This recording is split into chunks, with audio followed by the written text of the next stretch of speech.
नमस्कार दोस्तों, VK knowledge electrical में आप सभी का स्वागत है। दोस्तों, ऐप में हर मंडे टेस्ट होता है एंड आई होप कि आप अटेम्प्ट करते होंगे। यदि अटेम्प्ट नहीं कर पा रहे हैं या फिर ऐप ही डाउनलोड नहीं किया हुआ है तो इस वीडियो के डिस्क्रिप्शन में लिंक है, अभी जाइए हमारा ऐप डाउनलोड कीजिए और हर मंडे तैयार रहिए। ऐप में फ्री प्रैक्टिस टेस्ट भी उपलब्ध है, आप जब भी चाहें उनको भी अटेम्प्ट कर सकते हैं, अपनी प्रैक्टिस कर सकते हैं। ऐप में आपके लिए पेड वीडियो कोर्स भी अवेलेबल है, आप चाहें तो ले सकते हैं। दोस्तों, ऐप में जब भी टेस्ट होता है उसका वीडियो सॉल्यूशन हम आपको यूट्यूब पर प्रोवाइड करवाते हैं, इसलिए हमारे यूट्यूब चैनल को भी आप सब्सक्राइब करके ज़रूर रखें। जब भी टेस्ट अटेम्प्ट करते हैं तो उसका सॉल्यूशन वीडियो आता है, आप उससे अपना आंसर मिलान ज़रूर करें। क्योंकि दोस्तों, हर टेस्ट में ऐसा मानना होता है कि कम से कम 2 या 4 क्वेश्चन तो ऐसे होते हैं जिनको आपको समझना होता है। सो आई होप आज के वीडियो में भी आपको 2-4 नए प्रश्न मिले होंगे। दोस्तों, हमारा साथ दीजिए इसमें कि आप वीडियो को लाइक ज़रूर करें और एक प्यारा सा कमेंट ज़रूर किया करें। आप अपना स्कोर भी कमेंट करें और इस वीडियो को अपने दोस्तों के साथ फॉरवर्ड ज़रूर करें, शेयर करें उसे ज़्यादा से ज़्यादा, ताकि दोस्त इसको देख सकें, अच्छी तैयारी वो भी कर सकें। आइए आज के सवालों से शुरू करते हैं और नंबर 1 क्वेश्चन आपकी स्क्रीन पर है। सवाल कहता है कि ए और बी के बीच कुल प्रतिरोध की गणना करो। दोस्तों, एक इस तरह का डायग्राम आपको दिखाया गया है, आई होप आप इसे देख पा रहे हैं अच्छे से। देखो, ये है पॉइंट ए और बी और एक तरह से ये डेल्टा और स्टार है। दोस्तों, मैं आपसे रिक्वेस्ट करूँगा कि इसके लिए थोड़ा आप हमारा वीडियो को देख करके आएँ, जिसमें मैं एक टॉपिक करवाता हूँ पॉलीफेज में समतुल्य स्टार डेल्टा। वैसे इसको पाई टी ट्रांसफॉर्मेशन भी बोला जाता है। और शॉर्ट में ट्रिक बताता हूँ कि जो आपका बाहर से डेल्टा है उसको डेल्टा ही रहने दें, जो अंदर वाला डेल्टा है उसको भी आप डेल्टा बना दें, और 2 डेल्टा पैरेलल बनेंगे। उनको कैसे हल करते हैं तो मैं आपको बताता हूँ। अंदर वाले रेजिस्टेंस की बात करें, सबसे पहले आप देख रहे हैं तीनों स्टार में जुड़े हुए हैं। जब स्टार से डेल्टा करना हो और तीनों समान मान के हो तो उसको 3 से मल्टीप्लाई कर दिया करो। यानी अगर आप अंदर वाले की डेल्टा बनाते हैं तो तीनों रेजिस्टेंस 9-9 ओम के बनेंगे। एक बार मैं आपको नया डायग्राम बना के दिखाऊंगा। ये इस तरह से, ये तीनों रेजिस्टेंस 9 ओम के हैं। इनके साथ बाहर जुड़ा हुआ है पहले से ही 3 और रेजिस्टेंस, और वो तीनों जो है वो किसके हैं, 18-18 ओम के हैं। इस तरह से मान लीजिए। तो अब 9 ओम और 18 ओम के 2 प्रतिरोध पैरेलल में जुड़े हुए हैं। आप उसका टोटल निकालिए, उसका टोटल आएगा 6। यानी अब तीनों प्रतिरोध आपके 6-6 ओम के हो गए।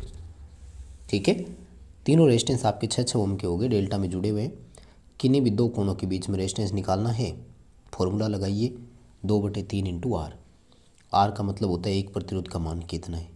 तो इसकी जब कैलकुलेशन करोगे तो आपका आंसर आएगा 4 ओम। ये उत्तर सही होना चाहिए। और आपका ये सवाल सही हुआ था क्या, मुझे कमेंट करके ज़रूर बताइए। सवाल नंबर 2, नीचे दिए गए परिपथ की स्थिति क्या है। ठीक है, थोड़ा सा हो सकता है आपको कंफ्यूज करे ये, लेकिन अच्छा क्वेश्चन है।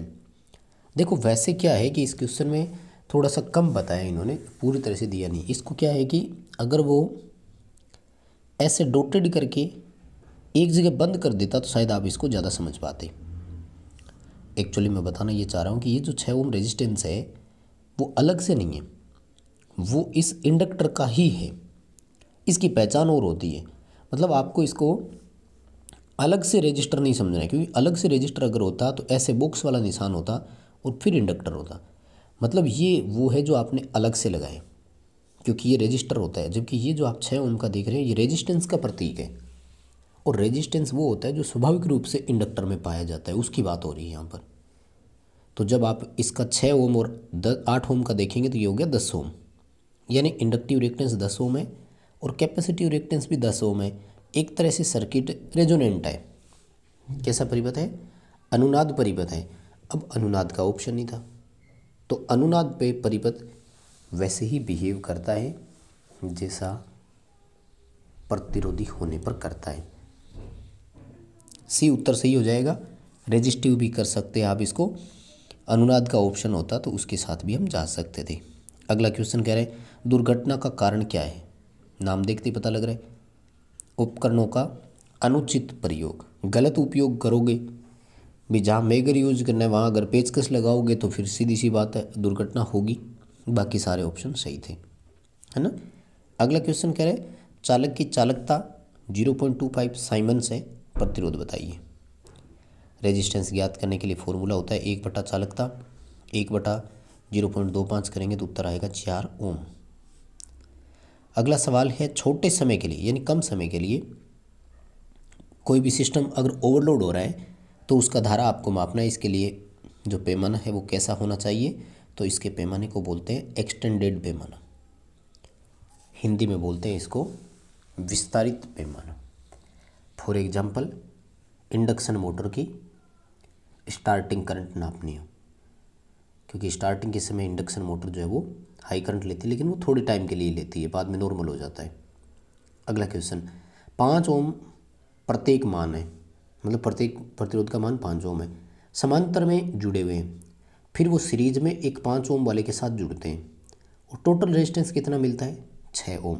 देखो दोस्तों सवाल पूछा है कि समांतर में कितने प्रतिरोध जुड़े हैं, बात सीधी सी है कि ये 5 ओम का है और यहाँ क्या जुड़ा हुआ है ये आपसे पूछा गया, जबकि टोटल रेजिस्टेंस 6 ओम आया। इसका मतलब क्या है, इसका मतलब ये है कि यहाँ समांतर में जितने भी जुड़े हुए थे उनका टोटल रेजिस्टेंस 1 ओम आया है, इसीलिए तो 1 + 5 = 6 हो रहा है ना। 1 ओम कब आएगा, मतलब 5 प्रतिरोध समान मान के जुड़े हुए हैं तो समांतर में समान मान के प्रतिरोध हो तो RT बराबर क्या फॉर्मूला होता है R/N। अब अपन से ये पूछा गया है N यानी प्रतिरोधकों की संख्या, देखो फॉर्मूला क्या बन जाएगा R/R टोटल। एक प्रतिरोधक का मान 5 ओम है, कुल प्रतिरोध आ रहा है 1 ओम, इसका मतलब कितने प्रतिरोधक जुड़े हुए हैं 5। ए ऑप्शन सही हो जाएगा भाई, 5 ओम के 5 समांतर में जुड़ेंगे तो कुल प्रतिरोध 1 ओम आएगा, और वो जब श्रेणी क्रम में 5 ओम के साथ जुड़ेगा तो टोटल 6 ओम हो जाएगा। अगला सवाल कैपेसिटर और इंडक्टर वैकल्पिक रूप से ऊर्जा को स्टोर करते हैं और वो सोर्स को वापस ट्रांसफ़र कर देते हैं पावर। इस तरह की ट्रांसफ़र की गई पावर को क्या बोलते हैं, बी उत्तर आएगा। अभिकारक शक्ति बोलते हैं इसको, अभिकारक को इंग्लिश में अपरेंट पावर बोलते हैं अपन, रिएक्टिव पावर बोलते हैं अभिकारक को, और प्रतिघाती शक्ति इनको बोलते हैं अपने, ठीक है। अगला सवाल है कि दिए गए परिपथ में तुल्य धारिता ज्ञात कीजिए। टोटल कैपेसिटी पूछी है और आपको एक सर्किट दिखाएगा जिसमें 3 कैपेसिटर लगे हुए हैं, 3 नहीं 4 लगे हुए हैं, और ये छोटा सा डायग्राम आपकी स्क्रीन पर आप देख पा रहे होंगे, आई होप। आगे देखिए क्या कह रहे हैं। देखो सबसे पहले मैं हल करने का सुझाव दूंगा, C2 और C3 को हल करें। श्रेणी क्रम में है, श्रेणी क्रम में कैपेसिटर की कैपेसिटी घटती है, ये दोनों 200 ओम वाले हैं तो कितने के हो जाएंगे 100 ओम के, और इसके साथ देखो C1 पैरेलल में लगा हुआ है 100 का, तो 100 पिकोफैरेड का ये हो गया, 100 पिकोफैरेड का ये हो गया, ये दोनों पैरेलल में लगे हुए 100 और 100 का टोटल कितना हो गया 200 पिकोफैरेड। 200 के साथ ये 100 4 जो है वो सीरीज में जुड़ा हुआ है ऐसे, तो 200 और 100 दो श्रेणी क्रम में जुड़े हुए, टोटल आप निकालोगे तो इसका आंसर आएगा 200/3। कैलकुलेशन करके मिलान करना, कमेंट करके मुझे उत्तर ज़रूर बताना कि आपके इसे 8वें प्रश्न का उत्तर कितना आ रहा है, क्या आपका भी 200/3 ही उत्तर आ रहा है क्या। आज के पेपर में आपके कितने सही हुए थे वो भी मुझे कमेंट करके ज़रूर बताइए, और अगर आपने अभी तक AP डाउनलोड नहीं कर रखा है तो कर लीजिए। अगला सवाल AC धारा नापने के लिए मापन उपकरण का प्रकार कौन सा है। अब देखो कन्फ्यूज़न क्या है, सवाल यहाँ पर ये है, एक्चुअल में तो लैंग्वेज ये होनी चाहिए थी कि केवल AC नापने के लिए कौन सा है, लेकिन वैसे भी ये है कि जब AC का मेजरमेंट करना हो, कहते हैं कि जब करंट इंश्योर हो कि ये AC ही है तो फिर इंडक्शन प्रकार के मीटर को प्राथमिकता देते हैं, क्योंकि ये सस्ते होते हैं, बाकी कंपेरेटिवली महंगे होते हैं, जबकि कंपेरेटिवली डायनेमोमीटर AC-DC दोनों में काम आते हैं। ये उत्तर भी सही हो सकता है। इलेक्ट्रोस्टैटिक जो है ये वोल्ट मीटर होते हैं और ये भी AC-DC दोनों पर काम आते हैं, MI टाइप भी AC-DC दोनों पर काम आते हैं। सो दैट यहाँ पर सवाल ये था कि केवल AC के लिए कौन सा होता है, बट लैंग्वेज इसी तरह की है, क्वेश्चन एग्ज़ाम में इसी तरह से आते भी हैं, इसलिए आप इसको ध्यान रखें और मैं उम्मीद करता हूँ आपका सही हुआ होगा। अगला सवाल, घरेलू उपकरण समांतर में ही क्यों जुड़े होते हैं, कारण क्या है। पहला तो आप ये लिख सकते हो कि उपकरणों की करंट रेटिंग अलग अलग होती है, इसलिए वो सीरीज़ में संभव नहीं है। और दूसरा ये कह सकते हो कि इससे उपकरण का प्रचालन स्वतंत्र हो जाता है। जैसे आप पर्टिकुलर उस एक इक्विपमेंट को चालू करो बंद करो, दूसरे पर कोई प्रभाव नहीं पड़ता है। 3 फेज प्रणाली में फेजक्रम RYB है, तो अन्य संभावित फेजक्रम क्या हो सकता है। अन्य संभावित वो होता है जिसमें 2 फेज बदले हुए हो। अब 2 फेज बदले हुए कहाँ हो सकते हैं आप देख लो, इसमें आपको ऑप्शन मिल जाएगा, सी में है YRB, बी अपनी जगह पर है, वाई और आर को आपने बदल दिया। पहले में देखो तीनों बदले हुए, इसमें देखो तीनों बदले हुए, बीच वाले में एक भी नहीं बदला, सभी अपनी अपनी जगह पर है। ठीक है। अगला सवाल, निर्धारित किए गए वोल्टेज की श्रेणी, यहाँ पर श्रेणी का मतलब रेंज से है, यानी वोल्टेज की रेंज और वोल्ट मीटर का प्रतिरोध, तो वोल्ट प्रति ओम या किलो, ठीक है, किलो ओम, ठीक है, वोल्ट प्रति वोल्ट के हिसाब से अगर अपन देखें तो किलो ओम प्रति वोल्ट जो है ये वोल्ट मीटर की सुग्राह्यता होती है, सेंसिटिविटी बोलते हैं इसको। ठीक है। सवाल ये था निर्धारित किए गए वोल्टेज श्रेणी, यानी कितने वोल्ट नाप सकता है और वोल्ट मीटर के प्रतिरोध का अनुपात। ठीक है, सेंसिटिविटी आएगा, संवेदनशीलता या सुग्राह्यता बोलते हैं। अगला सवाल, वो डायग्राम कौन सा है जिसमें घटक वास्तविक स्थिति से मिलते जुलते होते हैं, तो इसमें वाइंडिंग में इंस्टॉलेशन डायग्राम बोलते हैं, हिंदी में अधिष्ठापन आरेख बोलते हैं। लगभग पूरी चीज़ें दिखाई जाती है इसमें। अगला सवाल, चालक के पदार्थ का आंतरिक चालक प्रभाव में कमी और परिपथ के प्रतिरोध में बढ़त होती है, इसका कारण मानते हैं त्वचा प्रभाव, इंग्लिश में इसको स्किन इफेक्ट बोला जाता है। और स्किन इफेक्ट के कारण चालक का बीच का भाग जो है वो निष्क्रिय माना जाता है, इसीलिए मोटे तार इसका उपयोग नहीं करते जनरली। चालक को पतला यूज में लेते हैं या फिर उसका खोखला होता है उसको यूज लेते हैं। अगला सवाल, ट्रांसफार्मर में ऐसा लॉस जो सभी भार पर व्यवहारिक रूप से समान रहता है तो उसे लोहे हानि बोलते हैं, नियत हानि भी बोलते हैं इसको, भार के साथ नहीं बदलती है। समांतर में M पंक्तियाँ जुड़ी हुई है, प्रत्येक पंक्ति में एक एक सेल है और उसका आंतरिक प्रतिरोध R है। बैटरी का कुल प्रतिरोध क्या होगा। देखो हमसे सवाल ये कह रहे हैं कि समांतर में समान मान के N प्रतिरोध जुड़े हुए हैं तो कुल प्रतिरोध क्या होगा। ठीक है। अब प्रत्येक का आंतरिक प्रतिरोध R है और नंबर ऑफ सेल है M, तो R/M उत्तर हो जाएगा ना, बी ऑप्शन सही होगा। अगला सवाल, विद्युत वाहक बल किसके द्वारा उपलब्ध करवाया जाता है, तो एक विद्युत सोर्स के द्वारा हमें विद्युत वाहक बल उपलब्ध करवाया जाता है। अगला सवाल कह रहा है 1 ओम प्रतिरोध वाले एक सोर्स के द्वारा 100 ओम वाले एक लोड को सप्लाई दी जाती है, तो ऐसे सोर्स को वोल्टेज सोर्स कहा जाएगा, क्योंकि एक वोल्टेज सोर्स उसे कहा जाता है, आदर्श वोल्टेज सोर्स उसे बोलते हैं जिसका आंतरिक प्रतिरोध 0 हो। वोल्टेज सोर्स व्यवहार में वो होता है जिसका प्रतिरोध कम हो, धारा सोर्स का आंतरिक प्रतिरोध अनंत होता है।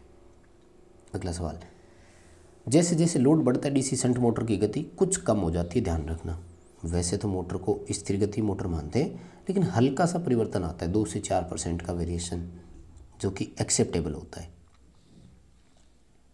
अगला सवाल, ट्रांसफार्मर में इम्पीडेंस टेस्ट दूसरा क्या है, तो फुल लोड कॉपर लॉस को ही इम्पीडेंस टेस्ट बोला जाता है, ध्यान रखना। पूर्ण भार पर कॉपर लॉस याद करना है अगर, तो उसी का नाम इम्पीडेंस टेस्ट होता है।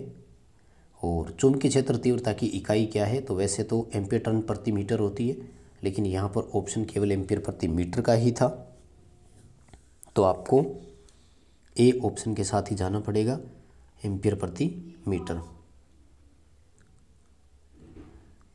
अगला सवाल है, निम्न में से कौन सा सब स्टेशन में प्रयुक्त नहीं होता है। सब स्टेशन में रजिस्टर का कोई काम नहीं है, बस बार, सर्किट ब्रेकर और इंसुलेटर, ये तीनों बस उसमें पाए जाते हैं सब स्टेशन में। अगला सवाल, हाई रेजिस्टेंस मेजरमेंट का आम विधि कौन सी है, उच्च प्रतिरोध मेगर से मापा जाता है। फॉर एग्जाम्पल, किसी का इंसुलेशन रेजिस्टेंस नापना हो।